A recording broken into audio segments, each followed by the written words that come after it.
I found my wife's burner phone taped behind our bedroom dresser while looking for the diamond earrings I'd planned to return for her birthday next week. The screen lit up with a notification. Room 412. Can't wait to feel you again. My hands went numb.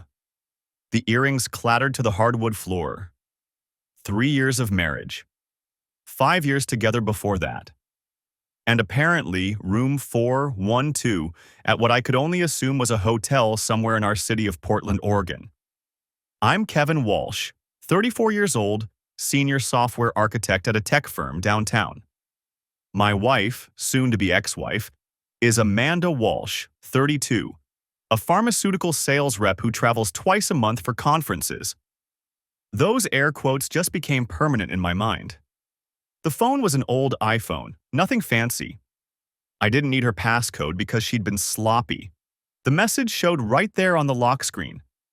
My brain switched into that weird autopilot mode you hear about during emergencies.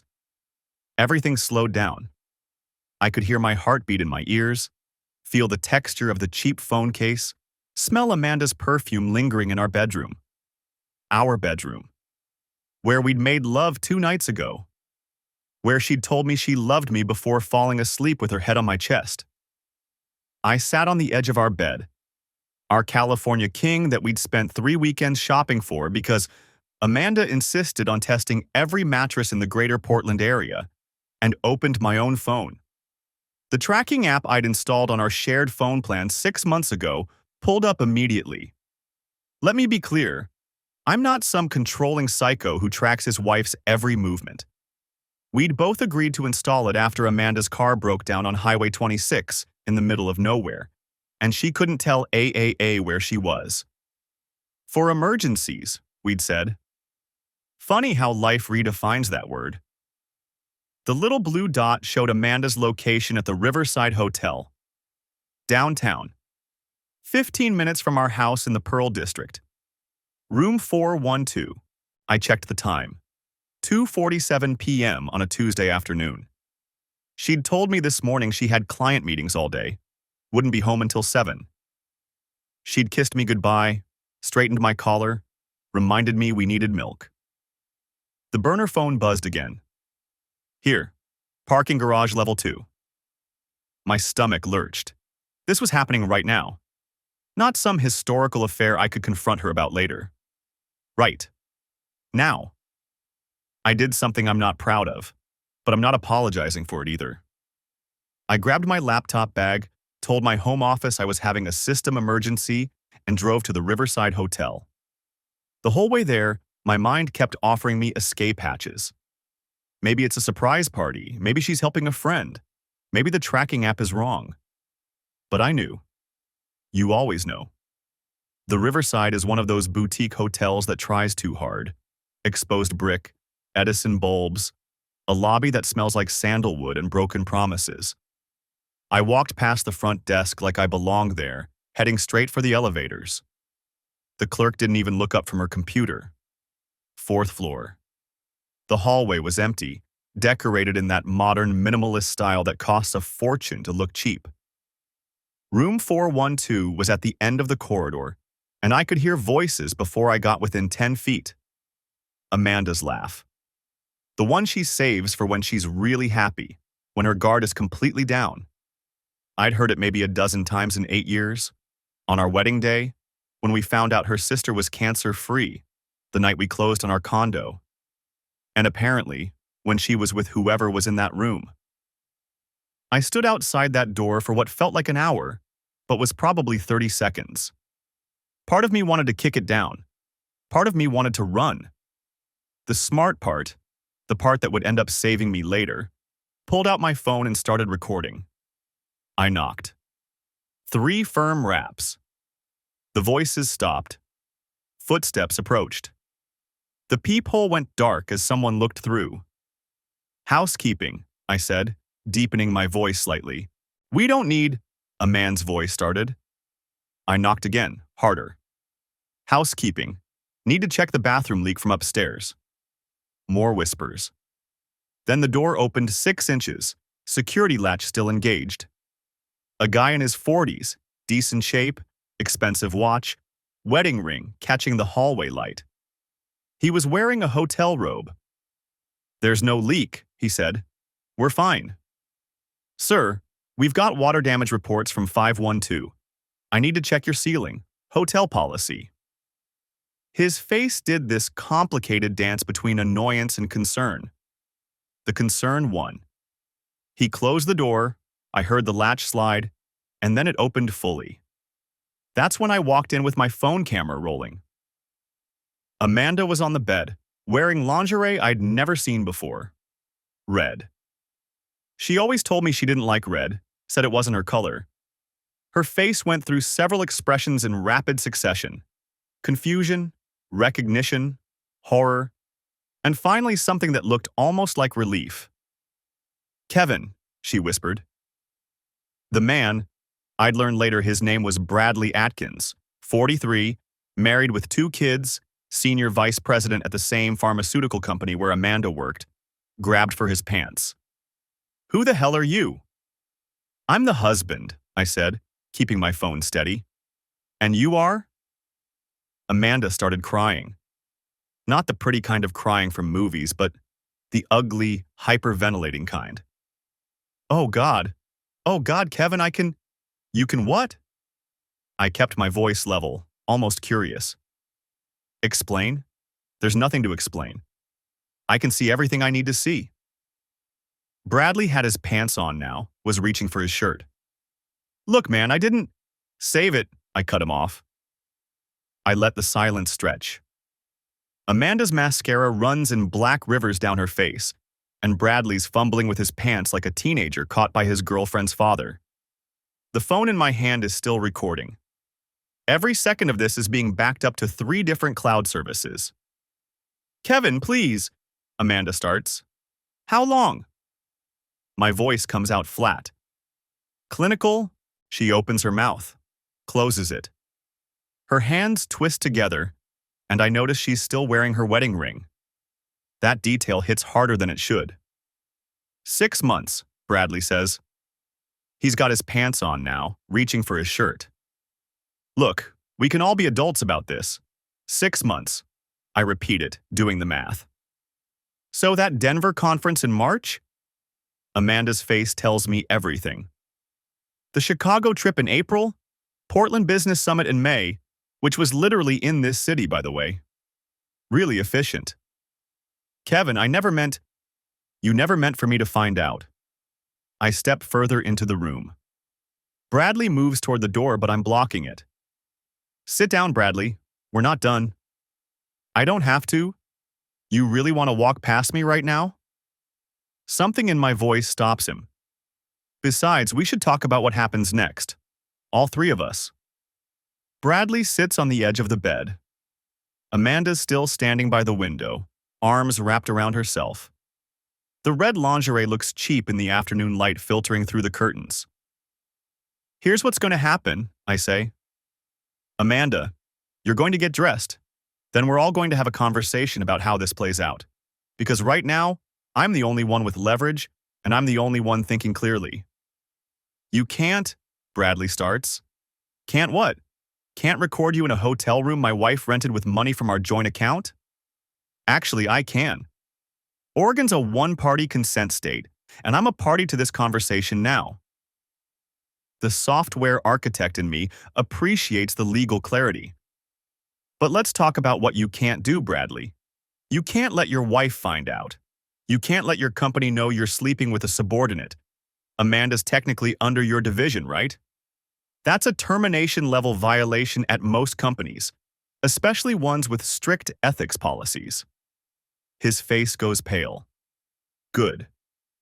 And Amanda, you can't afford a divorce attorney as good as the one I'm going to hire, not on your salary. Not when I document every penny you've spent on this affair." "You're being cruel," she whispers. "I'm being practical." I lower the phone but don't stop recording. "Get dressed. 5 minutes." Amanda grabs her clothes from a chair. Her work clothes, the ones she left the condo wearing this morning. She disappears into the bathroom. The door doesn't quite close all the way. Bradley and I sit in silence. He's older than I expected, with gray at his temples and the kind of expensive watch that says middle management trying to look executive. Wedding ring still on his finger, too. We're quite a pair. How much does your wife know? I ask conversationally. Nothing, and it's going to stay that way. That depends entirely on you. He looks up. What do you want? Right now? I want to understand the logistics. I lean against the wall. How did this start? Office party? Late night working on a presentation? Does it matter? Humor me. He sighs. Conference in Seattle, February, hotel bar. We were both. It just happened. Things don't just happen, Bradley. People make choices. The bathroom door opens. Amanda emerges in her work clothes, face scrubbed clean but still blotchy.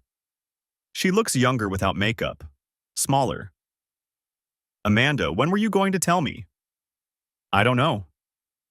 Were you ever going to tell me? She doesn't answer. Here's what I think, I continue. I think you liked having both.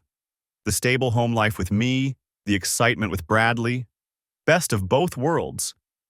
You could have your affair and your marriage, and as long as I didn't know, nobody got hurt, right? It wasn't like that. Then what was it like? Real anger bleeds into my voice for the first time. Explain it to me, Amanda. Because from where I'm standing, you've been lying to my face for 6 months, sleeping in our bed, making plans for our future, all while you were doing this. She starts crying again. I feel nothing. Bradley stands up. Look, we need to figure out how to handle this. What do you want? Money? I can... Sit down. You can't order me around. I have video of you having an affair with an employee. Your wife's name is Jennifer, right? Works at that nonprofit downtown? And your kids are 11 and 9, if the Facebook photos are current. Sit down. He sits. I don't want your money, Bradley. I want you to understand something. You don't get to walk away from this clean. Neither of you do. I look at Amanda. We're going to do this the right way. Legal. Documented. You're going to move out of the condo.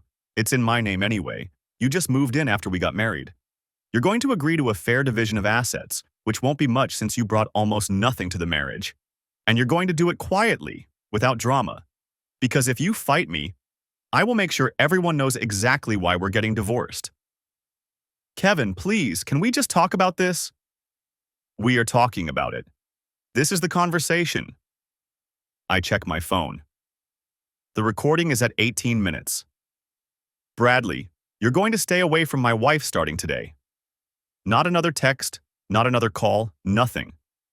Because if this continues, if I find out you're still in contact, Jennifer gets a copy of this video.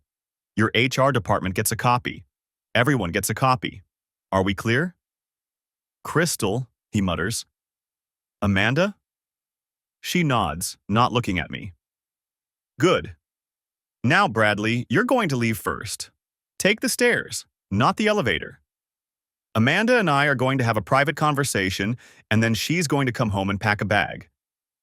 I want you gone from the condo by tonight, I tell her. You can stay with your sister or get your own hotel room. I don't care which. Bradley grabs his jacket and wallet. At the door, he pauses. For what it's worth. It's not worth anything. Get out. He leaves. The door clicks shut behind him. Amanda and I stand in the hotel room, surrounded by the evidence of her betrayal. The bed's unmade. There's a champagne bottle in an ice bucket, mostly empty. Her perfume mixed with his cologne creates a smell I'll never forget. I loved you, she says quietly. Past tense. Interesting choice. I still don't. I hold up my hand. Don't insult both of us. You don't do this to someone you love. You don't lie for 6 months. You don't sneak around. You don't... I stop. Take a breath. It doesn't matter. We're done. The only question now is whether we do this the easy way or the hard way. I'll do whatever you want. I want you to be honest with me about one thing. Just one. And if you lie, I'll know. And this gets ugly. She waits. Was there anyone before Bradley? She closes her eyes. No. I study her face. The micro expressions, the body language. 8 years together, I know her tells. She's telling the truth. Okay, I say. Go home. Pack enough for a week. Leave your key on the kitchen counter. I'll have my attorney contact you tomorrow with the paperwork. Can we? Is there any chance? No. She picks up her purse. The burner phone inside it. She'll probably destroy it now, but it doesn't matter. I have everything I need. At the door, she turns back. I'm sorry, Kevin, I really am. I know you are. You're sorry you got caught. She flinches. Then she's gone. I stand alone in room 412 of the Riverside Hotel, in the space where my marriage ended. The phone in my hand has stopped recording.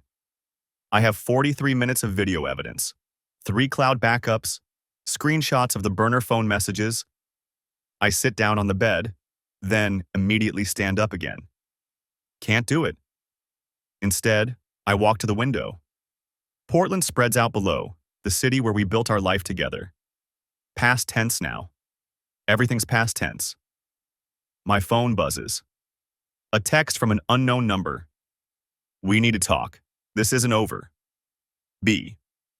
I stare at the message. Bradley Atkins apparently didn't understand the terms of our agreement. I screenshot the text and add it to my evidence folder. Then I call my attorney. The attorney's office smells like leather furniture and expensive coffee. I'm sitting across from Gerald Whitmore, 50-something, gray temples, the kind of lawyer who bills $450 an hour and earns every penny. He's reading through my phone, watching the video I took at the Riverside, scrolling through screenshots of the burner phone messages. This is solid, he says, setting my phone down. Very solid.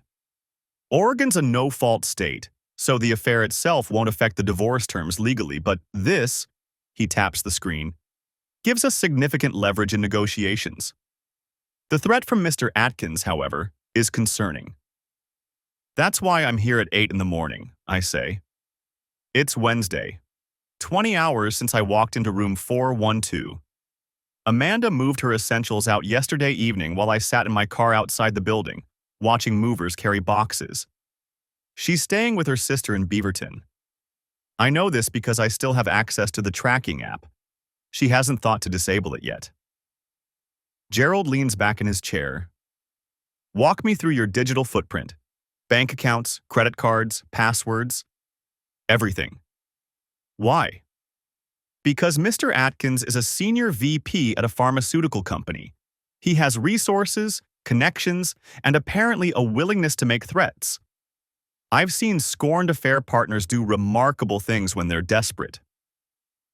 I spend the next 30 minutes detailing my financial life, joint checking with Amanda, individual savings, retirement accounts, the mortgage on the condo, credit cards in my name, one joint card we use for household expenses, email accounts, social media, work systems.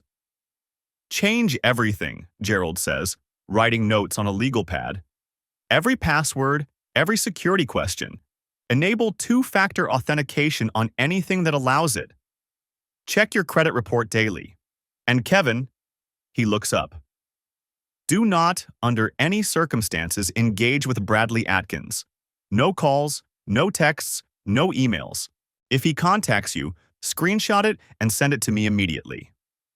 What do you think he wants? To scare you into deleting that video. To negotiate. Maybe to threaten legal action for invasion of privacy, though that won't go anywhere given the circumstances. Gerald sets down his pen. Men like Atkins are used to controlling situations. You took that control away. He doesn't like it. I leave the office with a list of tasks and a retainer agreement that costs more than my monthly mortgage payment. Worth it. I'm not letting this spiral. By noon, I've changed 17 passwords and enabled two-factor authentication on everything from my bank to my Netflix account. I'm sitting in my office at Cascade Systems, staring at code I can't concentrate on when my phone buzzes. Bradley Atkins. We can resolve this like adults. I screenshot it. Send it to Gerald. Put the phone face down on my desk. 3 minutes later, another buzz. Bradley Atkins. I have a proposal that benefits both of us. Screenshot. Send. Ignore. My desk phone rings. Internal extension. It's my boss, Martin. Kevin, got a minute? Need you in conference room B? The walk down the hallway feels longer than it should. Conference room B is the small one, the one they use for private conversations, performance reviews, terminations. Martin's there with Diane from HR. This isn't good. Have a seat, Martin says. He's 45, balding, usually friendly. Right now he looks uncomfortable. We received some concerning information this morning. My stomach drops. What kind of information? Diane opens a folder. An anonymous email was sent to several people in the company, including Martin and myself, alleging that you've been engaging in unauthorized access of company systems. Specifically, that you've been using your network privileges to access confidential employee data and financial records. That's not true. The email included screenshots, Martin says. Logan records showing your credentials accessing HR databases and financial systems at unusual hours. I feel the room tilt slightly. I haven't accessed any of those systems. I don't even have authorization for HR databases. That's what we thought, Diane says. But the login records appear authentic. They show your username, your employee ID, access times from last week. Last week. When everything was still normal. When I didn't know about room 412 or burner phones or Bradley Atkins. Can I see them? Diane slides printouts across the table. I scan the data, my software architect brain processing the information automatically. Login timestamps, IP addresses, system access logs. These IP addresses, I say, pointing, they're not from my home network or my office workstation. Look, this one's from a coffee shop in Hillsborough. I've never been to Hillsborough. Martin leans forward. So someone's using your credentials? Someone's cloned them. I pull out my phone, open my email app, start scrolling. Have there been any password reset requests on my account? Any security alerts? Diane checks her laptop. No reset requests, but there was a help desk ticket last Thursday from someone claiming to be you, saying they were locked out of their account due to a forgotten password. The ticket was resolved by issuing a temporary password to your company email. I never called the help desk. The ticket notes say the caller provided your employee ID, date of birth, and the answer to your security question. Information Amanda would have. Information I probably mentioned casually over dinner, or that she could have found in documents at home. Number. Not Amanda. Bradley Atkins has resources and connections, and apparently the willingness to commit identity fraud. This is retaliation, I say. I'm going through a divorce. My wife was having an affair with someone who has both motive and means to discredit me. Martin and Diane exchange glances, the kind of glance that means they've already discussed this possibility. We need to take this seriously, Diane says carefully, but we also need to investigate thoroughly. As of now, you're on paid administrative leave pending the outcome of our investigation. You're suspending me. Administrative leave, Martin corrects. Not a suspension. You'll receive full pay and benefits, but we can't have you accessing company systems while we sort this out. It's standard procedure. Standard procedure for when they think you might be guilty. I hand over my security badge and building access card. They let me keep my laptop since it's company property anyway, and they'll want to examine it. I walk out of Cascade Systems at 1:15 p.m. on a Wednesday, carrying a cardboard box with my desk plant and a coffee mug that says, "There's no place like 127.0.0.1." In my car, I call Gerald. He's cloning my digital identity, I tell him. Bradley Atkins. He's accessing systems using my credentials, making it look like I'm committing corporate espionage or fraud or whatever the hell this is. Slow down, Gerald says. Tell me exactly what happened. I explain the HR meeting, the login records, the help desk ticket. Gerald is quiet for a long moment. This is more serious than I anticipated, he says finally. If Atkins is willing to commit identity fraud and frame you for corporate crimes, he's desperate. Desperate people are dangerous. What do I do? First, file a police report. This is identity theft, possibly computer fraud. Second, I'm going to contact Atkins' attorney.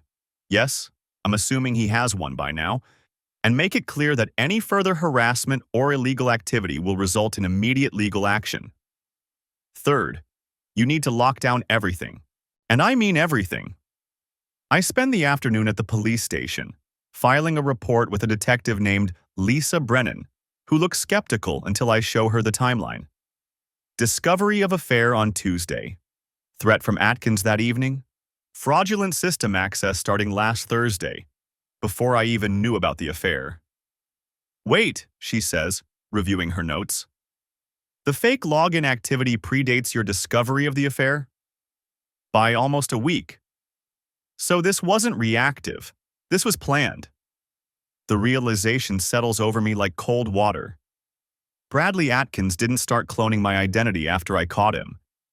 He started before. This wasn't retaliation for the video. This was already in motion. He was building a backup plan, I say slowly, in case I found out, in case I became a problem.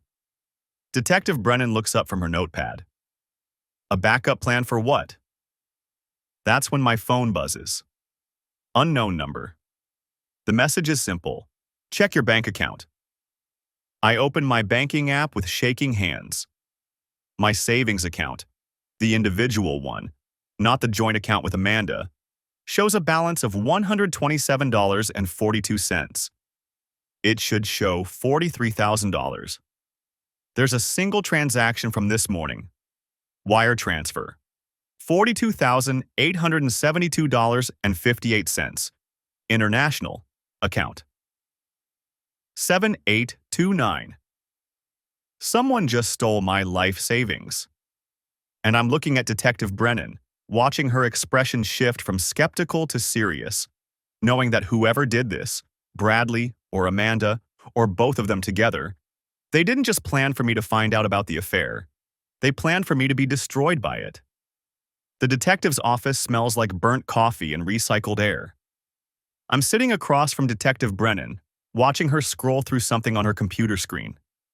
She's maybe 40, sharp eyes behind wire-rimmed glasses, the kind of cop who actually listens instead of just waiting to talk.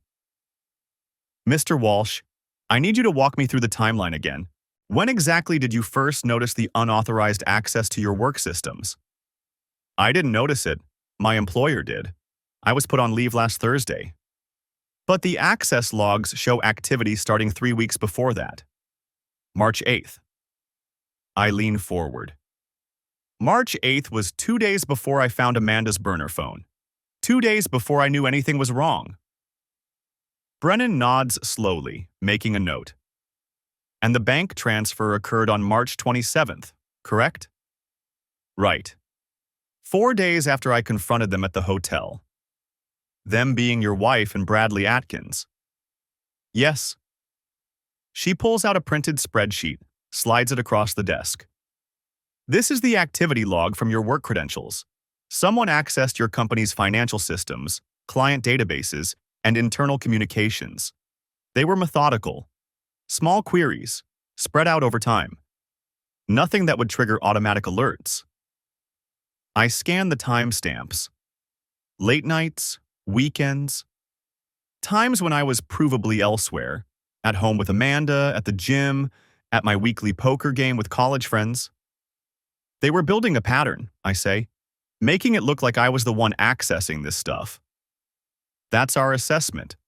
Whoever did this knew enough about cybersecurity to avoid detection, but also knew your schedule well enough to choose times when you wouldn't have an alibi sitting at your own computer. Amanda. Amanda would know my schedule down to the minute. There's something else, Brennan says. She turns her monitor so I can see it. We pulled Bradley Atkins' phone records. He made 17 calls to this number over the past month. She points to a highlighted entry. It's registered to a burner phone purchased at a convenience store in Beaverton. Paid cash. Not Amanda's burner? No, different number. We're trying to trace it, but so far nothing. A third person. My chest tightens. Mr. Walsh, I need to ask you something directly. In your industry, do you have access to people who could execute this kind of digital identity theft? I stare at her. You think I hired someone to frame myself? I'm asking if you know people with these capabilities. I'm a software architect, not a hacker. Yes, I know people with technical skills. So does everyone in Portland's tech scene. But I didn't do this to myself, detective. She holds up a hand. I had to ask. Here's what concerns me. This level of sophistication suggests either a professional or someone with significant technical expertise and time to plan. The work credential abuse, the international wire transfer routing, the timing, it's too clean for amateurs. Bradley's a senior VP at a pharmaceutical company. He has money. He could hire someone. We're looking into his finances, but here's the problem. His phone records show those calls to the burner starting on February 23rd. That's 2 weeks before your work credentials were first compromised. The room tilts slightly. February 23rd. Amanda and I went to that charity gala her company sponsored. She introduced me to Bradley that night. I remember shaking his hand, noticing his Rolex, thinking he seemed like every other corporate climber I'd ever met. They were planning this before they even started the affair, I say quietly. Brennan's expression doesn't change, but I see something flicker in her eyes. Confirmation. Or the affair was part of the plan, she says.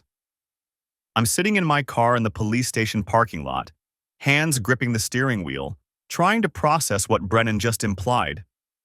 That Amanda didn't just cheat on me, that she targeted me, that everything, the marriage, the life we built, the future we planned, was what? A setup? A long con?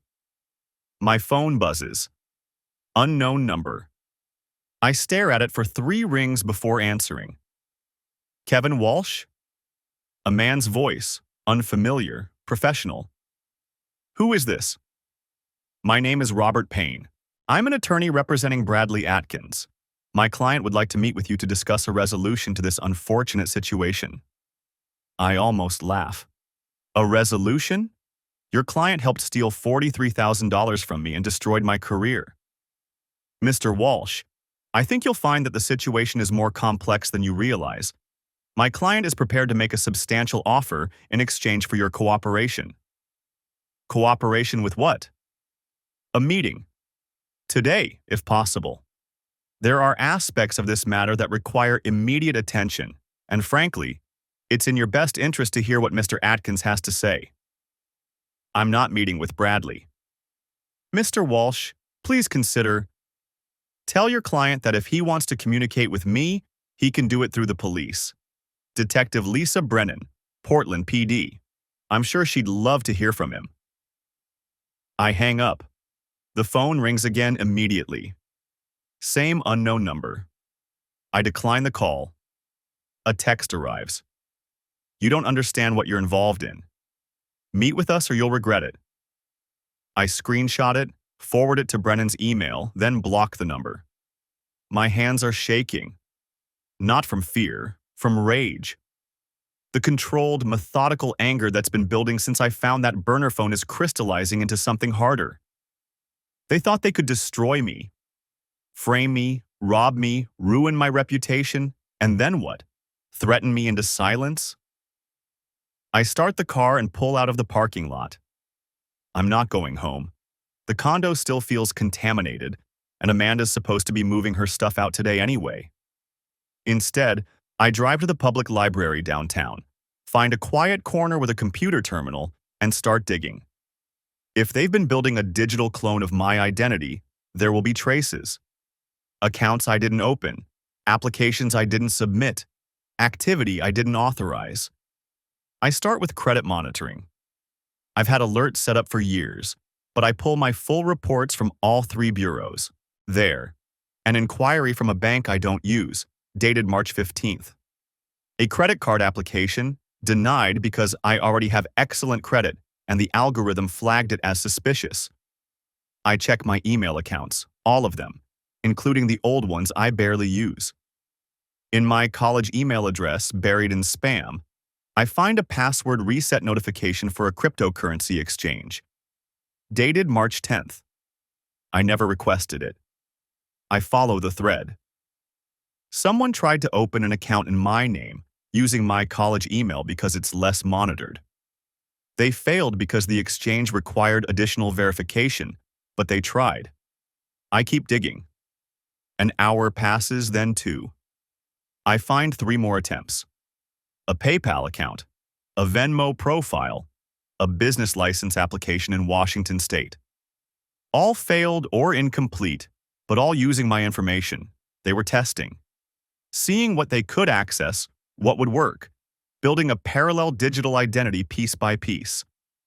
But why? If they wanted to steal from me, they already did.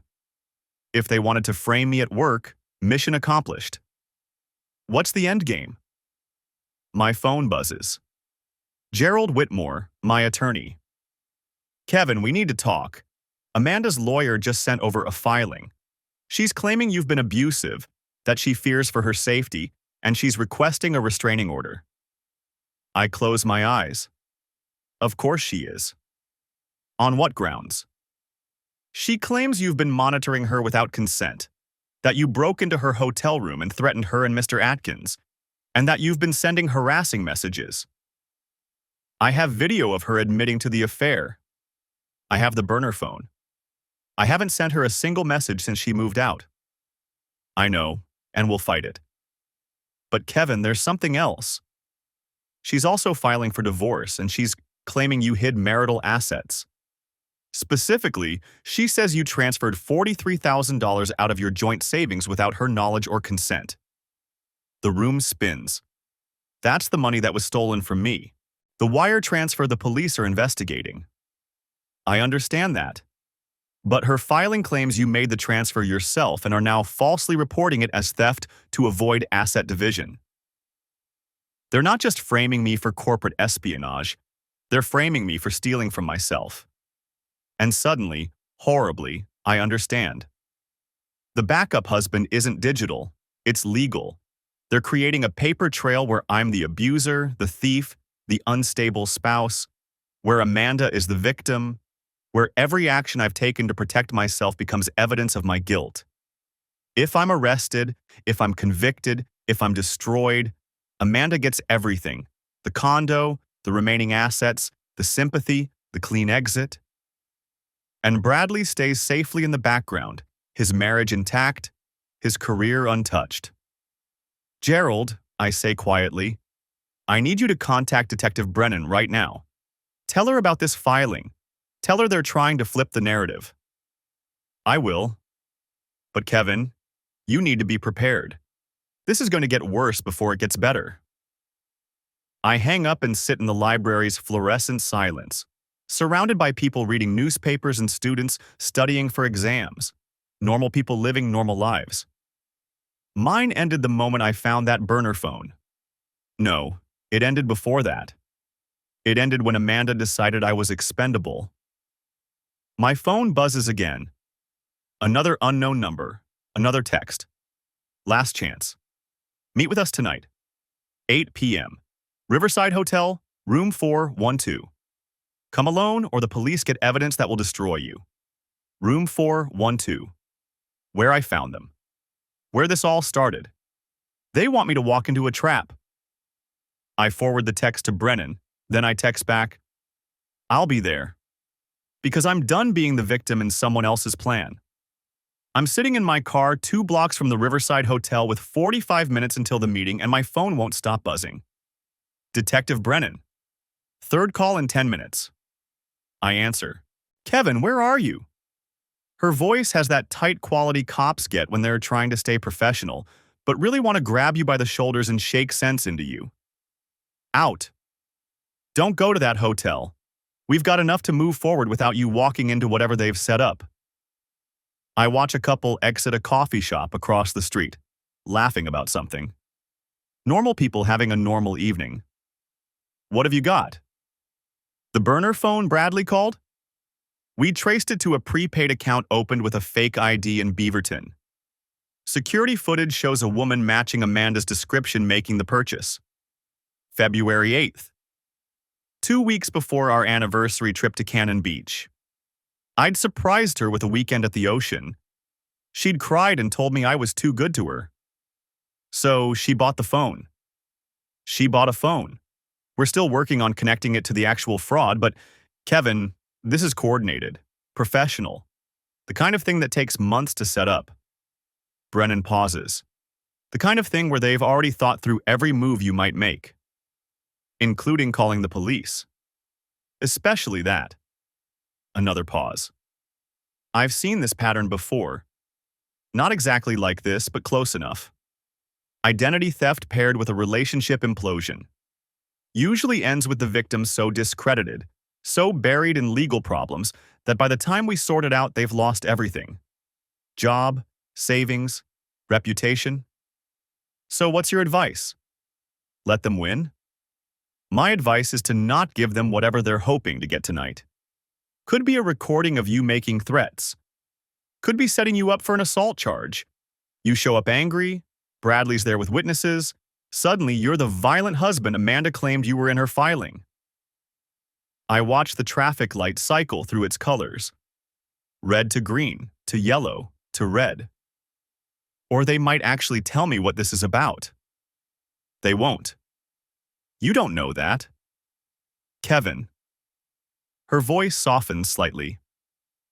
I do know that. Whatever they tell you tonight will be a lie designed to make you do something stupid. That's how this works. Then I'll be careful not to do anything stupid. Going there at all is stupid. Noted. I check the time. 38 minutes. I need to go.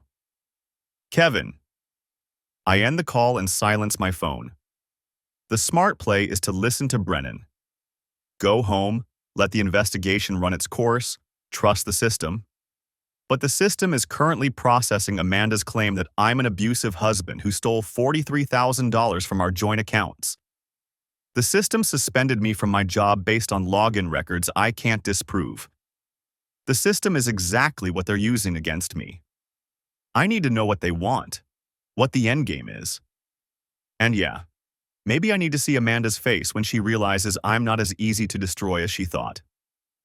The Riverside Hotel lobby is busy at 7:50 p.m. Business travelers checking in. A small wedding party gathering near the bar. Hotel staff moving with practiced efficiency through the controlled chaos. Nobody looks at me twice. I take the stairs instead of the elevator. 4 flights up, my heart rate barely elevated despite everything. The body doesn't know the difference between exercise and anxiety. Just keeps pumping blood and oxygen like this is all normal. The 4th floor hallway is quiet. Thick carpet muffles footsteps. Soft lighting designed to be soothing. A housekeeping cart sits abandoned near the ice machine. Room 412 is at the end of the hall. I stand outside the door for 30 seconds, listening. Nothing. No voices, no movement, no indication anyone's inside. I knock. The door opens immediately like someone was waiting right there. But it's not Amanda or Bradley. It's a man I've never seen before. Mid-40s, expensive suit, salt and pepper hair styled with the kind of casual precision that costs $200. He looks like every senior executive I've ever sat across from in a conference room. Kevin Walsh. Not a question. Right on time. Come in. I don't move. Who are you? Someone who's going to make your life considerably easier. But we should have this conversation inside. He steps back, gesturing to the room behind him. Unless you'd prefer to discuss your wife's fraud in the hallway? That word. Fraud. Not affair, not mistake. Fraud. I walk in.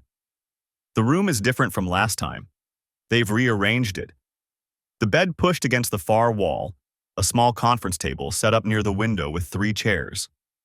A laptop sits closed on the table next to a manila folder. The man closes the door, doesn't lock it. My name is Robert Finley. I'm an attorney, but I'm not here in that capacity tonight. Think of me as a facilitator. Where's Amanda? Not here. Neither is Bradley. Finley moves to the table, remains standing. This conversation is between you and me. What we discuss tonight doesn't leave this room unless you choose to make it public. And I can promise you, Kevin, you won't choose that. I stay near the door. You've got 5 minutes. I'll need 3. Finley opens the laptop, taps a few keys. You've spent the last week trying to understand what happened to your marriage. The affair, the identity theft, the coordinated timing of everything. You've been thinking like a victim, which is understandable but unproductive. Get to the point. The point is that your marriage was a business arrangement that stopped being profitable. Amanda was recruited 6 years ago to establish a relationship with you. Not randomly. You were specifically targeted based on your position at Cascade Technologies, your security clearance, your access to proprietary systems. The room tilts slightly. I lock my knees. You're saying she never... I'm saying every moment of your relationship was planned. The coffee shop where you met? Amanda was there because we knew you got coffee there every Tuesday. The shared interest in hiking? She spent 2 months researching your social media to establish common ground. The proposal, the wedding, the life you built, all of it was designed to position her as a trusted spouse with access to your digital life. He turns the laptop toward me. The screen shows a spreadsheet. Dates, dollar amounts, account numbers. For 3 years, Amanda systematically documented your passwords, security questions, backup email addresses, and authentication methods. She cloned your digital identity piece by piece. The man you've been chasing, your doppelganger, doesn't exist. It's just Amanda and Bradley using your credentials to access systems and establish a pattern of activity that would be attributed to you. I look at the numbers. Wire transfers, cryptocurrency purchases, offshore accounts. Hundreds of thousands of dollars moving through systems I've never touched. The $43,000 from your savings was just the beginning, Finley continues. Over the next 6 months, we plan to systematically drain every account, max out every line of credit, and execute a series of transactions that would make you appear to be either a corporate spy selling trade secrets or a money launderer. By the time the investigation concluded, you'd be unemployable at minimum, federally indicted at worst. Why are you telling me this? Because Amanda got impatient. Finley's expression doesn't change, but something cold moves behind his eyes. The plan required another 8 months of setup, but she started the affair with Bradley ahead of schedule, got emotionally involved, and forced us to accelerate everything before the infrastructure was properly established. Then you found the burner phone, which should never have been in your home in the first place. Her sloppiness has created complications. Complications. You've involved the police. You've hired an attorney. You've documented everything and created a public record that makes the original plan impossible to execute. He closes the laptop. So we need a new arrangement. I finally move, walking to the window. The city spreads out below, lights reflecting off the Willamette River. What kind of arrangement? You drop the divorce proceedings. You tell Detective Brennan you've reconciled with your wife and no longer wish to pursue the investigation. You return to work and resume your normal life. Finley picks up the manila folder. In exchange, we'll return the $43,000 and cease all fraudulent activity using your identity. You'll never hear from us again. And if I refuse? Then we execute the backup plan. Every transaction we've already established gets activated. Evidence appears showing you've been selling Cascade Technologies' proprietary code to foreign buyers. Your browsing history reveals interests that will destroy you socially and professionally. Amanda testifies that you've been abusive, controlling, and that she feared for her safety. By the time we're finished, you'll be facing federal charges and complete social exile. He sets the folder on the table. Or you can take the deal, get your money back, and walk away with your life intact. You'll know the truth, but the world will just see a marriage that didn't work out. I turn from the window. You really think I'll just let this go? I think you're a rational man who understands cost-benefit analysis. Finley checks his watch. You have until midnight to decide. After that, the backup plan activates automatically. He walks to the door, pauses with his hand on the handle. One more thing, Kevin. Don't bother trying to record this conversation or trace me afterward. Robert Finley isn't my real name. This laptop will be destroyed within the hour, and there's no evidence this meeting ever happened. It's your word against nothing. He leaves. I stand alone in room 412, looking at the manila folder on the table. I don't open it. Don't need to. I already know what they're offering. My old life back, minus a wife I never really had. My phone buzzes. A text from an unknown number. Midnight, Kevin. Clock's ticking. I look at the folder again, then at my phone. Then I do something Robert Finley, or whatever his name is, definitely didn't expect. I call someone who isn't Detective Brennan, isn't my attorney, and isn't anyone they've been monitoring. The person I should have called a week ago. I'm sitting in my car outside a 24-hour diner in Beaverton, watching the neon sign flicker against the windshield. It's 9:47 p.m., 2 hours and 13 minutes until Finley's deadline. The call I made wasn't to a lawyer or a cop or anyone in my normal life. It was to someone I met 3 years ago at a security conference in San Francisco, back when I was presenting on penetration testing and digital forensics. Her name is Victoria Lang, and she doesn't have business cards or a LinkedIn profile. What she does have is a very specific set of skills and a client list that would make most people nervous. She also owes me a favor. My phone vibrates. A text from an unknown number. Booth in the back, order coffee. I lock the car and walk across the empty parking lot. The diner smells like burnt coffee and industrial cleaner. Victoria is already seated in the last booth, her back to the wall. She's maybe 40, with short dark hair and the kind of face you forget 5 minutes after meeting her. That's intentional. Kevin. She doesn't smile. You look terrible. Thanks for coming. You said it was urgent. She's drinking tea, not coffee. There's a laptop bag on the seat beside her. Tell me what you need. I slide into the booth across from her and lay it out. All of it.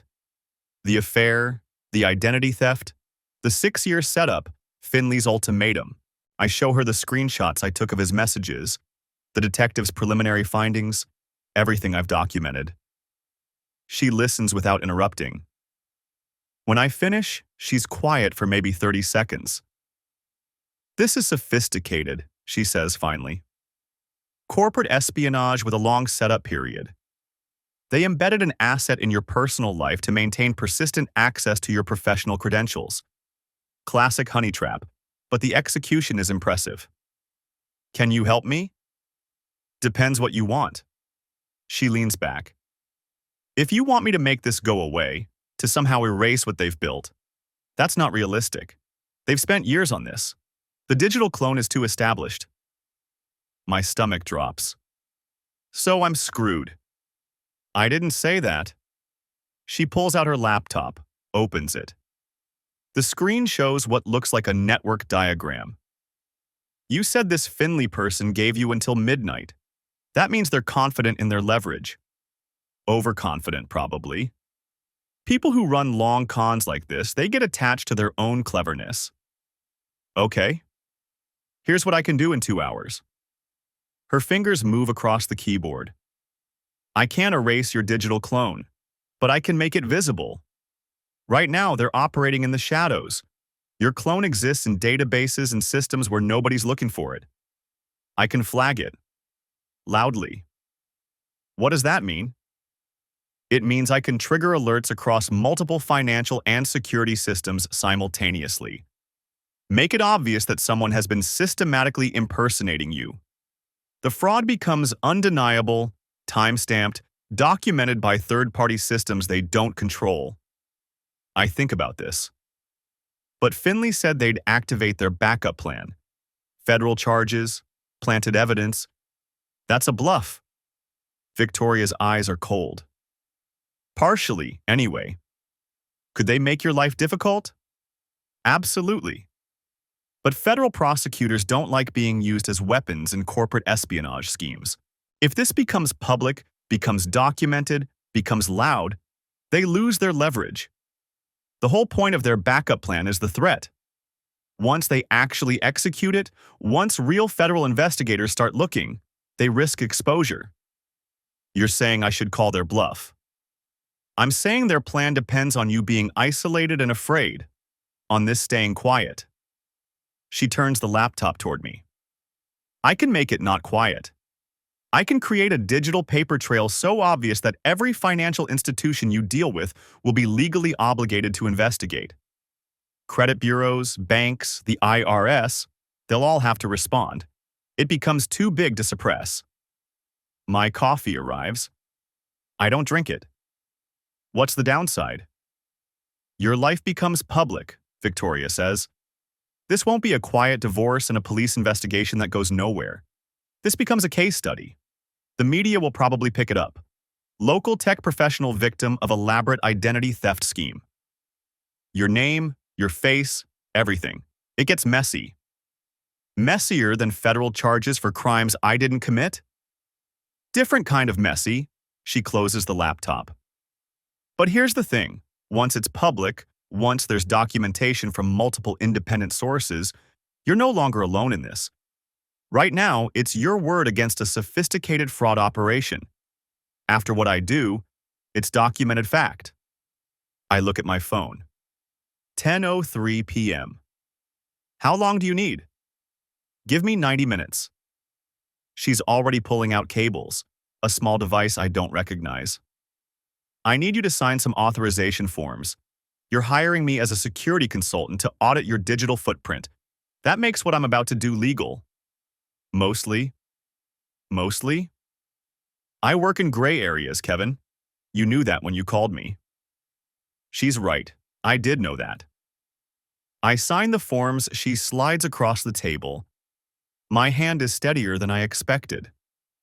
One more thing, Victoria says. Your wife, Amanda. She's going to know something's happening. The people running her will know. They might try to contact you, might try to negotiate before midnight. Let them. You sound sure about that. I am. And I realize I mean it. The fear that's been sitting in my chest since Finley's ultimatum is gone. Maybe I'm just too tired to be afraid anymore. Or maybe I'm finally done being reactive. Victoria nods once, then starts working. Her fingers move across the keyboard with the kind of fluid precision that comes from doing something 10,000 times. Code scrolls across the screen too fast for me to follow. This is going to get complicated, she says without looking up. You understand that?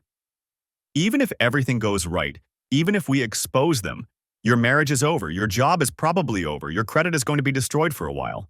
You'll spend months, maybe years, cleaning this up. I know. And you're okay with that? I think about Amanda laughing in that hotel room, about Finley's smug certainty that I'd fold, about 6 years of my life being nothing but a setup, a long con, a means to an end.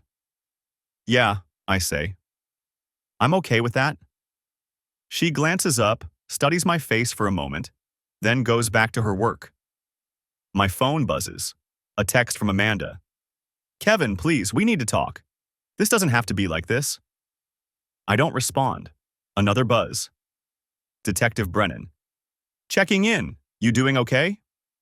I type back. Hanging in there. We'll update you tomorrow. Victoria works in silence for 40 minutes. The diner is nearly empty. Just us, a tired waitress, and someone who might be homeless sleeping in a corner booth. The coffee in my cup has gone cold. At 10:47, Victoria sits back. Okay, it's ready. What did you do? I've prepared a cascade trigger. At 11:55 p.m., 5 minutes before Finley's deadline, automated alerts will go out to 17 different financial institutions, 3 credit bureaus, the FBI's Internet Crime Complaint Center, and the Oregon Attorney General's office.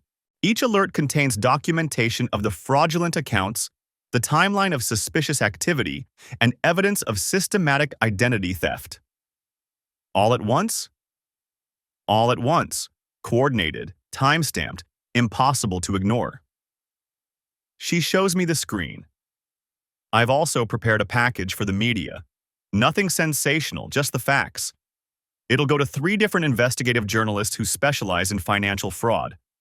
They'll have the story by midnight. Jesus. This is what you wanted, right? To make it loud? I nod slowly. What happens to Amanda? To the people running this? That depends on a lot of factors. But if I had to guess, Amanda will probably try to cut a deal, turn on whoever recruited her. The organization behind this will cut their losses and disappear. Finley will vanish. You'll probably never know who they really were. And me?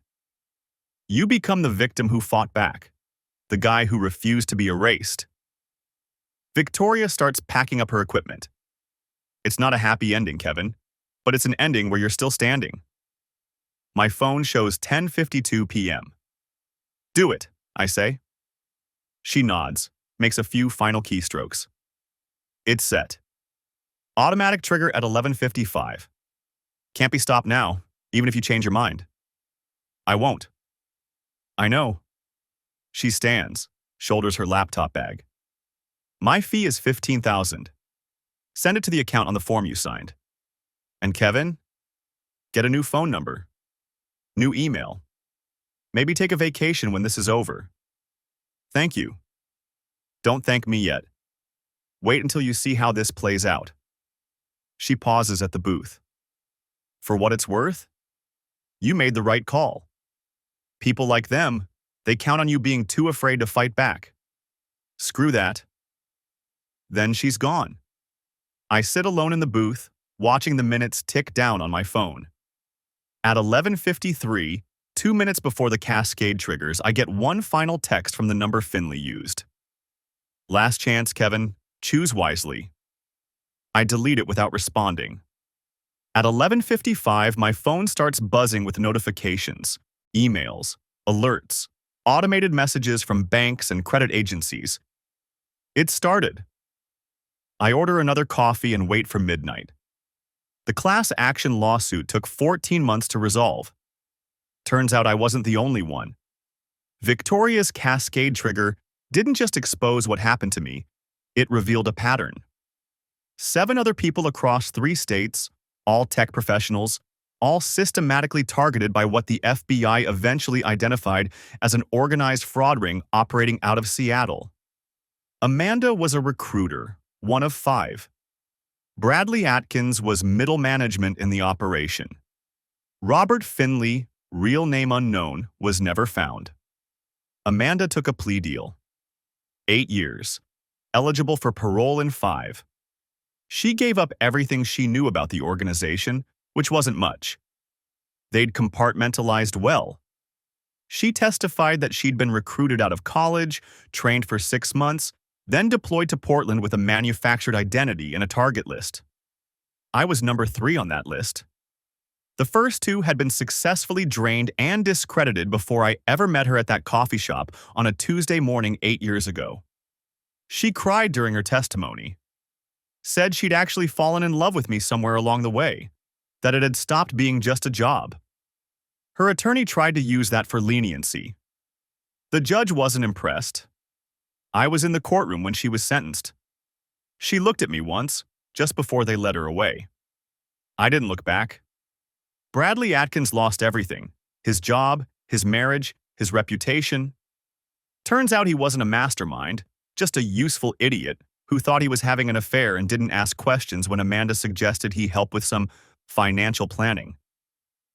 He got 3 years and a felony record. His wife Jennifer took the kids to California. I heard he's working at a call center now. Cascade Technologies settled with me for an undisclosed amount after their investigation confirmed I'd been framed. I signed an NDA, but let's just say I won't need to work for a while. They also wrote a reference letter so glowing it's almost embarrassing. I haven't used it yet. The $43,000 came back, plus interest. So did money I didn't even know had been stolen. Accounts opened in my name, credit lines I'd never applied for. All of it unwound piece by piece. My credit score took 2 years to recover. I still get alerts sometimes, phantom traces of the digital clone they built, but they're getting rarer. Detective Brennan got a commendation for breaking the case. She sends me a Christmas card every year. We got coffee once, about 6 months after everything settled. She told me most people in my situation don't fight back, that they just accept the destruction and try to rebuild. I told her I got lucky, had the right resources at the right time. She said luck had nothing to do with it. I moved out of the Pearl District condo. Too many ghosts. I'm in a smaller place in the suburbs now, nothing fancy, but it's mine. Actually mine, not part of someone else's long con. I went back to work eventually. Different company, different role. I consult now on digital security, help businesses identify vulnerabilities in their systems. Turns out being the victim of an elaborate identity theft scheme is a hell of a credential in that field. I'm good at it. I understand how people think when they're trying to exploit trust. I haven't dated anyone since Amanda. Maybe I will someday. Maybe not. I'm not sure I trust my own judgment anymore when it comes to reading people. The woman I thought I knew, the woman I married, never existed. That's a hard thing to get past. But here's what I learned. And maybe this is the only wisdom worth extracting from the wreckage. Trust isn't the same thing as faith. Faith is blind. Trust is earned through consistency, through patterns of behavior over time, through actions that match words. I had faith in Amanda. I never actually verified the trust. People will tell you that's cynical, that you can't live your life suspecting everyone. They're probably right. But there's a middle ground between paranoia and naivete, and I'm learning to walk it. Ask questions. Verify stories. Pay attention when details don't quite line up. Trust the people who earn it, but don't ignore the evidence when they don't. The other thing I learned, you're stronger than you think you are when you stop being afraid of losing everything. Because everything can be taken, money, reputation, career, relationships, all of it. But the person you are, the choices you make when you're backed into a corner, that's yours. They can't clone that. I still think about that night in the hotel room sometimes. Room 412. The moment I chose to fight instead of fold. Victoria was right. It wasn't a happy ending. But it was an ending where I'm still standing. And some days, that's enough. I'm sitting in my new apartment on a Tuesday evening, the same day of the week I met Amanda 8 years ago. I'm drinking coffee, still can't break that habit, and working on a security audit for a client. My phone buzzes with a news alert. Another identity theft ring broken up in California, same basic playbook as the one that targeted me. I read the article, recognize the patterns, feel a distant echo of that old anger. Then I close the app and get back to work. The past is done. The people who tried to erase me failed. I'm still here, still building, still learning to trust the right things. That's not redemption or justice or any of those clean narrative endings. It's just survival with your eyes open. And sometimes, that's the only victory that matters.